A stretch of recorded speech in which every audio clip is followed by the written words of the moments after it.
Pues le damos las buenas noches a José Camilo Martínez, que nos acompaña esta noche y es alergólogo. Muy buenas, José. Buenas noches. ¿Qué tal estás? Y no sé si notas tú en persona, además, esto que estamos hablando todos los días ya desde hace semanas. Jolín, qué alergias, qué estornudos. Sí, hombre, estamos en la época del año en la que los pacientes alérgicos a los pólenes de las gramíneas, que es en estas zonas pues las alergias respiratorias más frecuentes, pues manifiestan principalmente su sintomatología y es cuando se encuentran peor. Entonces es cuando más suelen acudir a la consulta para intentar solucionar sus problemas. Es decir, estamos en la época, estamos en la época principal. Eso es. ¿Cuáles son, pues eso, el polen o las plantas que provocan más alergias? En una provincia como Zamora, el alergeno respiratorio, o sea, lo que da más alergia o con síntomas respiratorios a los pacientes, son los pólenes de las gramíneas. Hay muchos pólenes, hay pólenes también de otras especies vegetales, como los árboles y las hierbas, pero son las gramíneas principalmente, entendiendo por gramíneas ciertas especies vegetales, como hierbas, césped, cereales, etcétera, etcétera, campos de cereales, los que sueltan más esporas en esta época del año y en aquellos pacientes que son sensibles pues manifiestan ahora su mayor sintomatología. Hay otros pólenes, como decía antes, por ejemplo los de los árboles, que cada vez vemos más frecuencia de esta patología, que suelen manifestarse en los pacientes que son sensibles síntomas ya desde finales del invierno, aproximadamente en febrero, marzo, aquellos pacientes que son alérgicos a otros pólenes, como los cipreses, posteriormente el olivo, el platanero, etcétera, empiezan a manifestar sintomatología un poco antes de estas fechas. Sino generalmente, por excelencia, los meses de mayor afectación en los polínicos, en los alérgicos a los pólenes de gramíneas, son los meses de abril a junio. Pero, por supuesto, hay otros alérgenos respiratorios que pueden dar síntomas, no solamente son los pólenes, pero es cierto que aquí es lo más frecuente, lo más habitual. Lo más habitual es esto, es lo más común. ¿Qué otros pólenes se pueden dar? No, como he dicho antes, otros pólenes de especies vegetales, como los árboles, y los pólenes de hierbas, de malezas, que suelen dar más afectación o más síntomas en los meses de verano. Pero generalmente aquí son menos agresivos que los pólenes de gramíneas y que los pólenes de árboles, con lo cual aquí la época del año en la que los pacientes manifiestan más síntomas son desde febrero-marzo, cuando empiezan a polinizar algunos árboles, como el ciprés, y mayo-junio con los pólenes de gramíneas. Eso es lo que hablamos de pólenes. Luego es cierto que hay otros alérgenos, otros inhalantes que al paciente le pueden producir síntomas si está sensibilizado a ellos. Pues hablamos de ácaros de polvo, de epitelios de animales, de hongos, etcétera, etcétera. Esto supongo que ya no lo podemos encuadrar en una época del año. Estos suelen ser alérgenos que afectan a lo largo de todo el año por igual, prácticamente por igual. Es lo que llamamos alérgenos perennes porque te pueden afectar o dar clínica en cualquier estación del año. Ya lo saben, estarán pensando, qué bien que solo queda un mes, un mes y pico, para acabar con todas estas molestias, porque parece, o por lo menos es la sensación que nos da, nos vas a sacar de dudas y de tópicos, José Camilo, esta noche, si es verdad que eso, que aumentan las alergias, que cada vez hay más gente con este tipo de alergias. Es cierto, es cierto. La prevalencia de las enfermedades alérgicas ha aumentado en los últimos años y se prevé que pueda seguir aumentando en los siguientes años. A día de hoy afecta a una población en torno a un 15-20%, o sea, uno de cada 4 o 5 personas de la calle pues padece algún tipo de patología alérgica. ¿Por qué? ¿Por qué aumenta? Pues ni siquiera nosotros mismos lo sabemos. Hay muchas hipótesis que lo pueden sugerir este aumento de la prevalencia, pero no hay ninguna que esté constatada al 100%, entonces habrá todavía que esperar un poco para saber por qué aumentan este aumento de prevalencia de enfermedades alérgicas.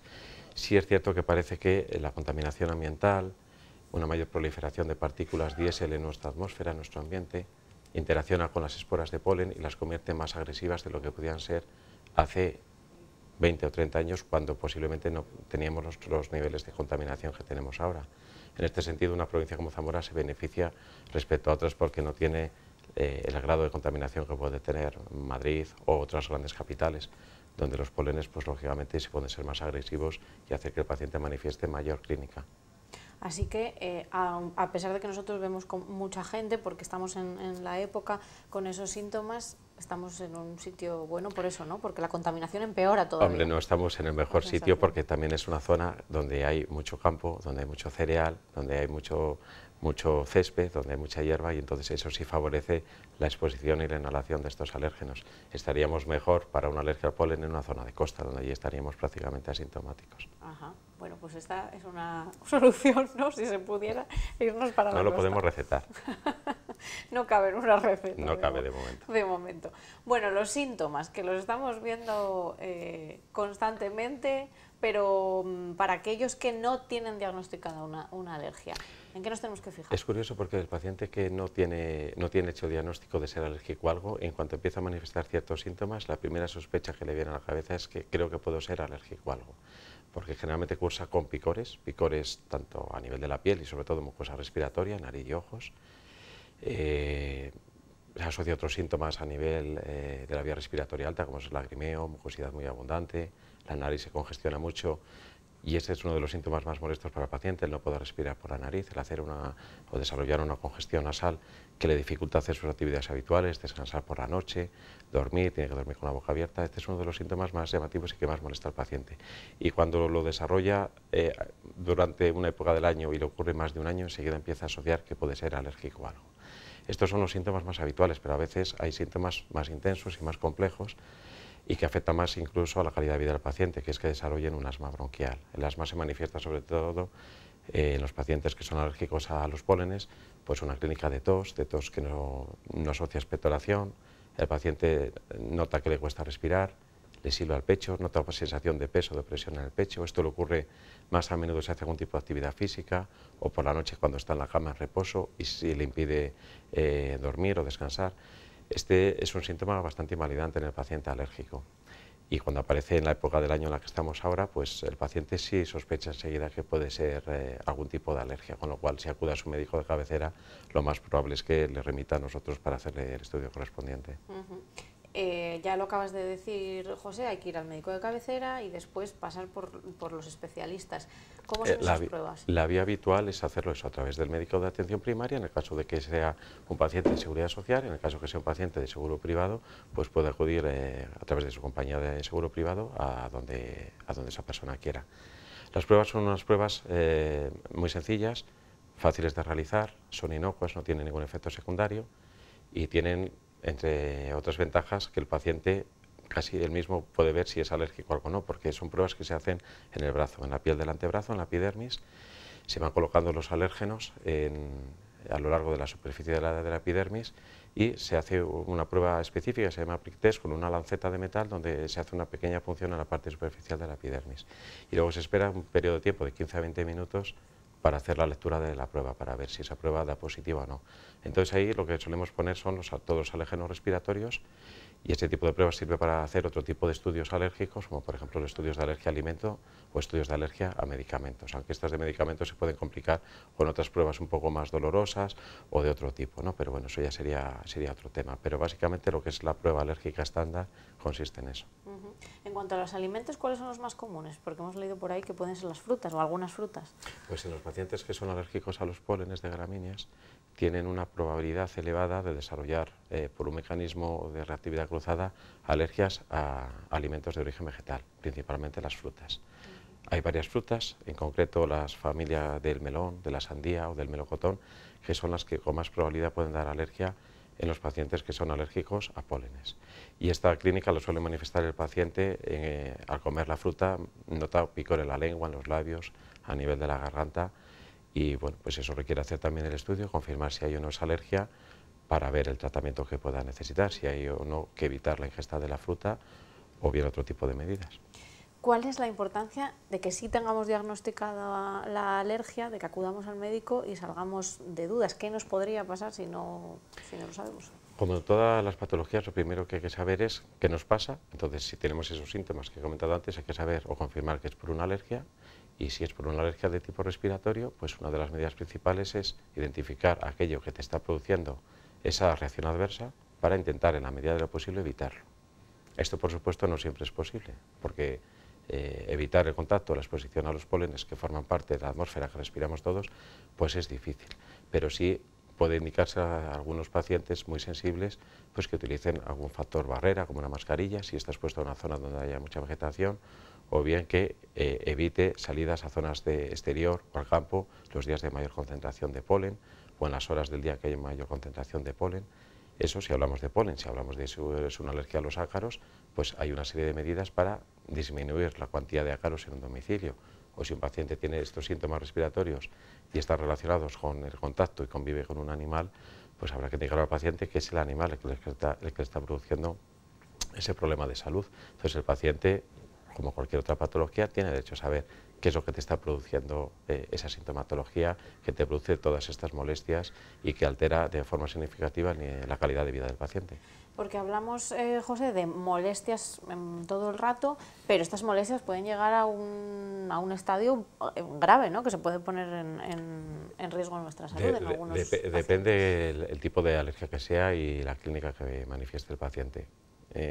Cuando es una patología por una alergia respiratoria, si es una rinitis o una clínica de rinitis con conjuntivitis, aunque suele ser bastante molesta para el paciente, pues hay una serie de tratamientos que ayudan a combatirlo y que el paciente se encuentre mejor. Si eso se complica con un asma bronquial, ya la calidad de vida del paciente ya disminuye significativamente, porque ya estamos hablando de una patología seria que puede tener sus exacerbaciones o sus crisis de asma de forma puntual, que puede requerir ingresos hospitalarios, que puede complicarse con infecciones respiratorias, etcétera. En el caso de que el paciente sea un alérgico a un alimento o un fármaco, si ha tenido una clínica sospechosa hay que identificar cuál es el alimento o el fármaco, porque según el tipo de alergia que sea, puede estar indicada una evitación estricta de la ingesta de ese alimento o de la readministración de ese medicamento, por el riesgo de desarrollar un shock anafiláctico, que no deja de ser una reacción alérgica grave y que puede poner en peligro la vida del paciente.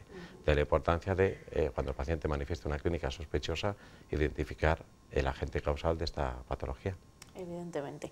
¿Qué cosas podemos hacer así a nivel casero para, hablamos ahora de los tratamientos, pero a nivel casero, para intentar evitar al menos el máximo polen posible, ¿no? Sí, en lo que respecta al polen, digamos que las medidas de evitación pasa más por evitar exponerse de forma masiva a pólenes fuera del domicilio que dentro. Es muy difícil evitar que entre polen dentro de una casa.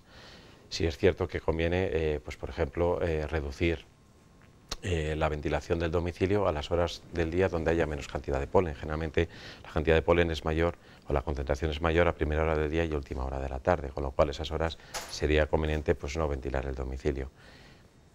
En el caso que el paciente salga al exterior a la calle, pues si es muy alérgico y manifiesta síntomas muy intensos y va a una zona donde haya mucha polinización, por ejemplo, si va a una zona rural y hay a un campo de cereales, pues sí convendría que se pusiera una mascarilla. Si viaja debe hacerlo con las ventanillas cerradas del vehículo para evitar que entre polen, revisar los filtros de polen del coche para evitar que entre polen mientras se está conduciendo. Cuando uno está en zonas de exterior conviene ponerse gafas de sol para prevenir la irritación ocular o por lo menos disminuir la cantidad de polen que impacta en la conjuntiva ocular y que así el paciente pues, note menos la irritación a nivel de los ojos. Son un poco unas medidas generales. Nosotros les recomendamos a los pacientes que, como diría, las redes sociales e internet están al alcance de prácticamente todo el mundo, que consulten en estos tipos de medios de comunicación la concentración de pólenes que hay cada día.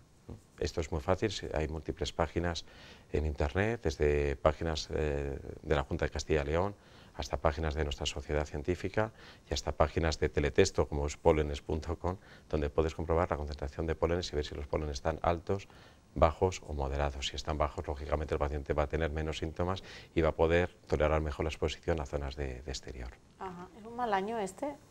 Respecto al año pasado no es tan malo, ¿eh? Está siendo un año medio, tipo como el que hemos podido tener hace 2 o 3 años. Respecto al año pasado fue un año de mayor concentración de polen. Es decir, que el nivel de polen de cada año varía y según lo que varía el nivel de polen, varía la sintomatología del paciente. ¿Qué determina el nivel de polen de cada año? Sobre todo lo que llueve durante el otoño y el invierno. Este año ha sido, desgraciadamente, por el tema de la sequía, un año bastante seco, ha llovido poco y entonces la polinización que se espera para este año, la que estamos padeciendo, está con unos niveles que llamamos moderados de gramíneas. Siempre va a haber cierto nivel de polinización, pero va a cambiar o va a variar en función de lo que llueve durante los meses de otoño e invierno. Bueno, pues ya sabemos cuál es la causa, ¿no? El efecto que tienen las lluvias en este año, moderado precisamente por eso, porque estamos hablando y seguimos hablando de sequía. ¿Cuáles son los tratamientos para los que ya está diagnosticado, qué tipo de alergia tenemos y sobre todo estamos hablando de esas gramíneas, del polen a las gramíneas? ¿Cuáles son los tratamientos que hay ahora?